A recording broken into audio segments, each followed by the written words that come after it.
Welcome to IBTV. గుంటూరులో CPI నగర కార్యదర్శి ఆకిటి అరుణ్ కుమార్ మాట్లాడుతూ ఒంగోలు నగరంలో జరుగుతున్న రాష్ట్ర 28వ మహాసభలకు గుంటూరు శ్రేణులు పెద్ద ఎత్తున హాజరవ్వాలని పిలుపునిచ్చారు. 23వ తేదీన జరిగే ప్రజా ప్రదర్శన బహిరంగ సభ విజయవంతం కావాలని కోరారు. గుంటూరులోని పట్టాభిపురం ఫ్లైఓవర్తో గుంతలతో వాహనదారులు ఇబ్బందులు పడుతున్నారని తక్షణమే మరమ్మతులు చేపట్టాలని డిమాండ్ చేశారు. ఈ కార్యక్రమంలో సిపిఐ నాయకులు రావుల అంజిబాబు, మంగ శ్రీనివాసు, జంగాల చైతన్య, గుండెపోయిన లక్ష్మి, విరిగినేని వెంకటేశ్వర్లు, చినబూతుల విజయ్ కుమార్ తదితరులు పాల్గొన్నారు. ఆంధ్ర రాష్ట్ర 28వ మహాసభలో ఈ నెల 23 నుంచి 25 వరకు ఒంగోలు నగరంలో పెద్ద ఎత్తున జరగబోతా ఉన్నాయి.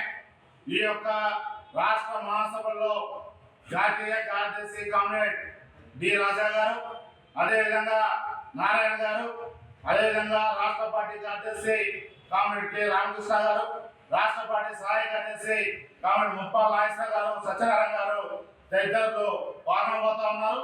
23వ తారీఖున ఒంగోలు నగరంలో పెద్ద ఎత్తున ప్రజా ప్రదర్శన బహిరంగ సభ జరగబోతా ఉంది.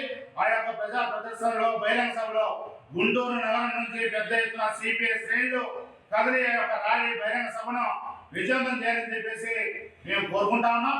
అదేవిధంగా ఆ యొక్క రాష్ట్ర మహాసభలో ఆంధ్ర రాష్ట్రానికి సంబంధించినటువంటి అభివృద్ధికి సంబంధించి చర్చలు జరగబోతా ఉన్నాయి. అదేవిధంగా విశాఖ స్టీల్ ప్లాంట్ సంబంధించి ప్రైవేటీకరణకు కేంద్ర రాష్ట్ర ప్రభుత్వాలు నేడు ముగ్గు చూపుతా ఉన్నాయి. దాన్ని వ్యతిరేకిస్తూ ప్రజా పోరాటానికి సిద్ధమయ్యే విధంగా ఆ యొక్క రాష్ట్ర మహాసభలో తీర్మానం చేయబోతా ఉన్నాం.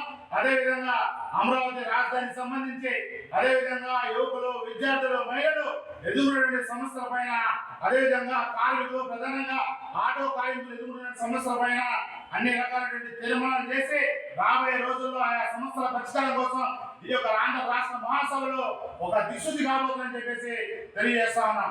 ప్రధానంగా ఈ గుంటూరు నగరంలో ఉన్నటువంటి సెంట్రల్ బ్రిడ్జిని కూల్చడం ద్వారా ట్రాఫిక్ సమస్యలను ప్రజలు పెద్ద ఎత్తున ఎదుర్కొంటా ఉన్నారు.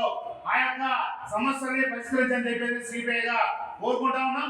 మనకు ఉన్నటువంటి ప్రధానమైన 2 మార్గాలు ప్రజెంట్. ఒకటి, పట్టాపురం ఉన్నటువంటి బ్రిడ్జి సంబంధించినటువంటిది పూర్తిగా గుంతలమయం అయిపోయింది. ఆ గుంతల వల్ల ఆ గుంతలు తప్పించేటువంటి క్రమంలో వాహనాలు యాక్సిడెంట్ అవుతా ఉన్నాయి. పెద్ద ఎత్తున యాక్సిడెంట్ అవడం వల్ల తగాదాలు అవుతూ పూర్తిగా ట్రాఫిక్ జామ్ అవుతా ఉంది.